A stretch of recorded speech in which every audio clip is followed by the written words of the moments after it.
fired missiles into Kuwait and Bahrain, and the United States struck Qeshm Island, confirming that the Gulf ceasefire was a polite fiction held together by nothing stronger than hope.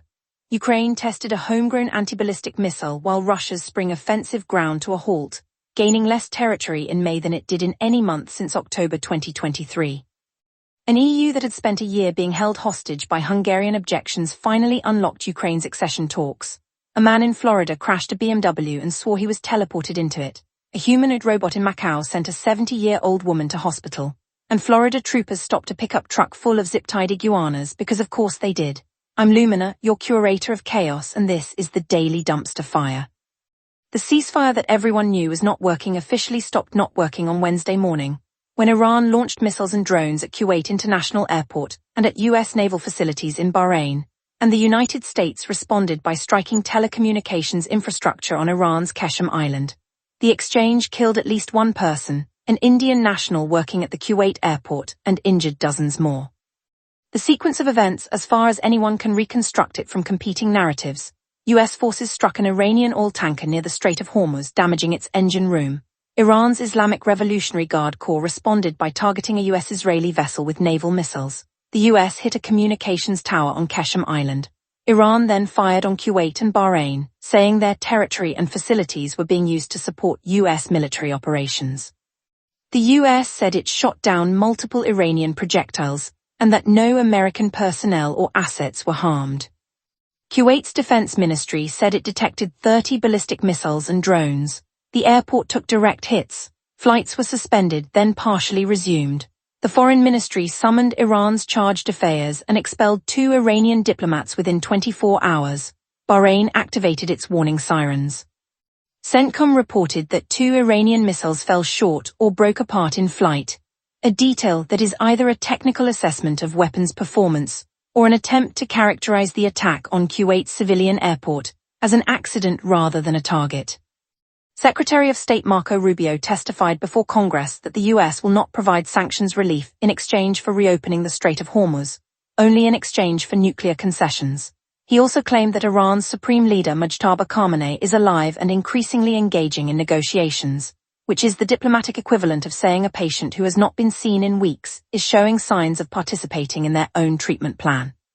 Iran's chief negotiator, Mohammad Bagher Ghalibaf, said Tehran could abandon negotiations entirely if Israeli attacks on Lebanon continue.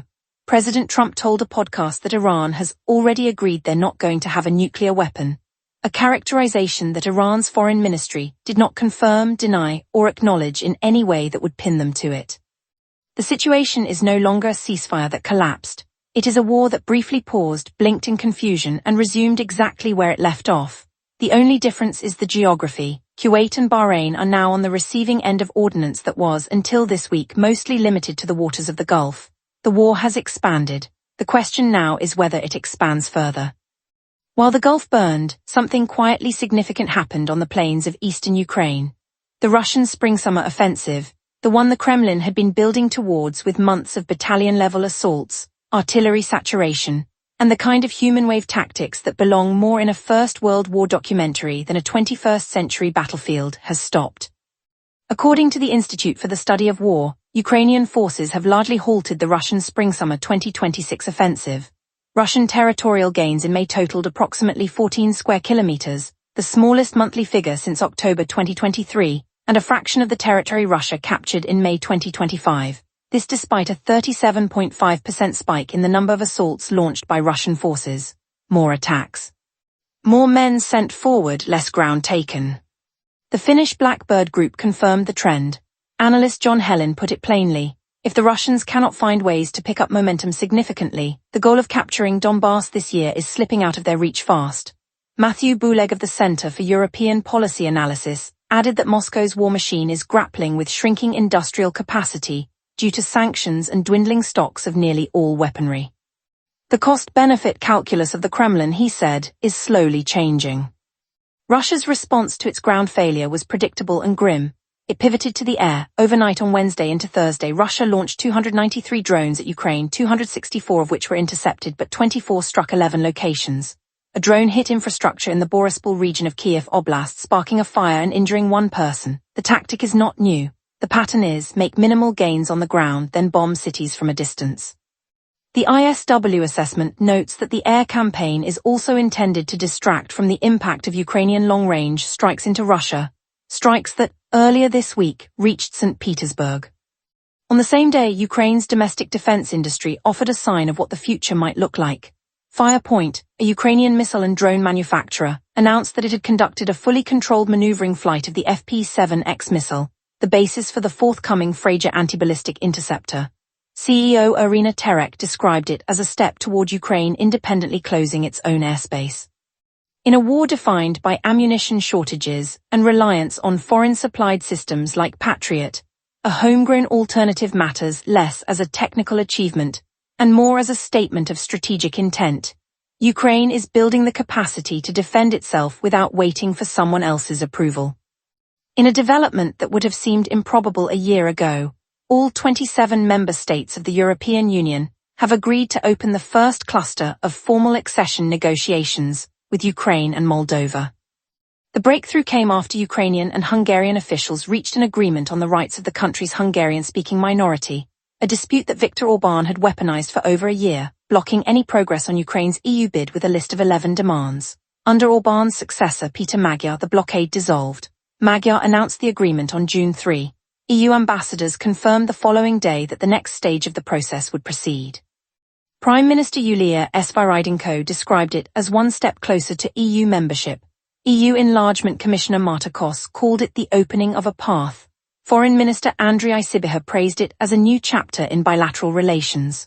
The formal opening of the first of 6 enlargement clusters is expected to take place around June 15 in Luxembourg. The caveats are significant. The first cluster is only the beginning. Even under the most optimistic timeline, full membership remains years, possibly more than a decade, away. Magyar himself acknowledged this, saying that if Ukraine manages to close all 33 chapters within 10 or 15 years, Hungary would hold a referendum on the issue. The remaining clusters, covering agriculture, transport and other sensitive areas, face opposition from Poland and other member states wary of Ukrainian competition. But here is the part that matters. A year ago, Ukraine's EU accession was blocked by a single country with a list of grievances that shifted as fast as the political winds in Budapest. That country now has a different prime minister, and the block is gone. In a conflict where progress is measured in millimeters and setbacks measured in kilometers, this is the rare story that moves in the right direction. Separately, the U.S. House of Representatives advanced legislation on June 3 that would provide $8 billion in military financing for Ukraine, setting up a final vote on June 4. The procedural motion passed 218-204, with 6 Republicans joining Democrats in support despite opposition from the Trump administration and Republican leadership. The bill, introduced by Representative Gregory Meeks, would extend the Ukraine Security Assistance Initiative through 2027 and impose additional sanctions on Russia. It is the first major Ukraine aid measure to gain momentum in Congress since Trump returned to the White House, a period during which U.S. military aid to Ukraine dropped by 99%. The bill is not law yet. It still needs to pass the House, survive the Senate, and avoid a presidential veto. But the fact that it advanced at all against the opposition of a president who has made his hostility to Ukraine aid abundantly clear suggests that the bipartisan consensus on supporting Kyiv is not dead. It is wounded, underfunded, and operating with a fraction of its former strength, but it can still count to 218.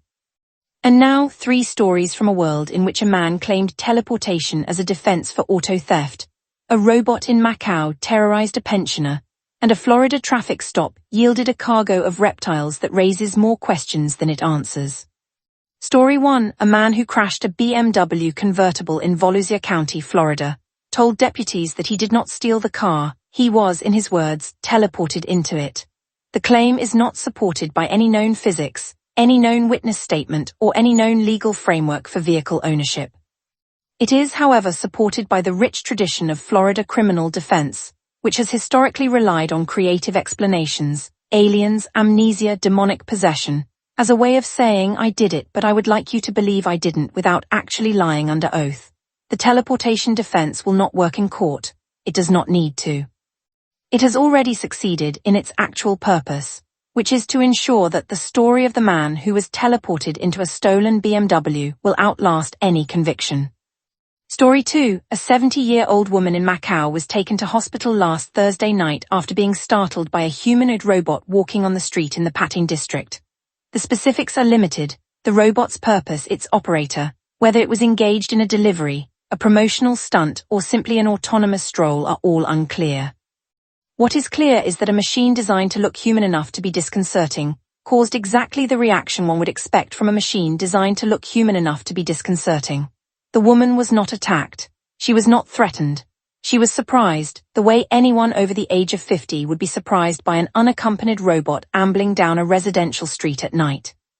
The incident is a small data point in the larger collision between a population that grew up with toasters and a technology industry that builds toasters that can walk, see, and make decisions. The toasters that could walk were never going to be welcomed without incident. Story 3. Troopers with the Florida Highway Patrol stopped a pickup truck in central Florida along State Road 540 in Winter Haven and discovered zip-tied iguanas. The details are infuriatingly not public: how many iguanas, whether they were alive, why they were in the truck, and what crime, if any, the driver was charged with.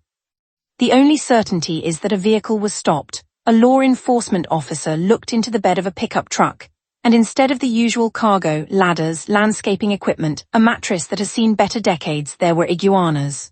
Zip-tied.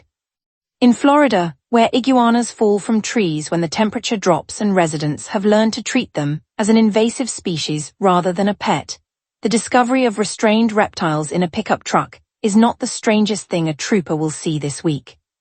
Day 97. The ceasefire in the Gulf collapsed because it was not a ceasefire. It was a shared understanding that neither side wanted to be the one to fire the next shot, and that understanding lasted exactly as long as both sides believed the other was serious about observing it. Russia's ground offensive stalled in Ukraine, producing less territorial gain in May than at any point in the last 2.5 years, so the Kremlin did what the Kremlin always does when it cannot advance. It bombed cities. The EU unlocked Ukraine's accession process not because the obstacles were resolved, but because the person holding the key was replaced. And a man in Florida told the police he was teleported into a stolen car, which is somehow not even the most unbelievable story on the local news. The connective tissue is that every institution in this episode, the ceasefire, the offensive, the diplomatic process, the criminal justice system, was revealed to be relying on a set of assumptions that turned out to be wrong. The only thing more exhausting than the news is the discovery that nobody was ever really in control of it.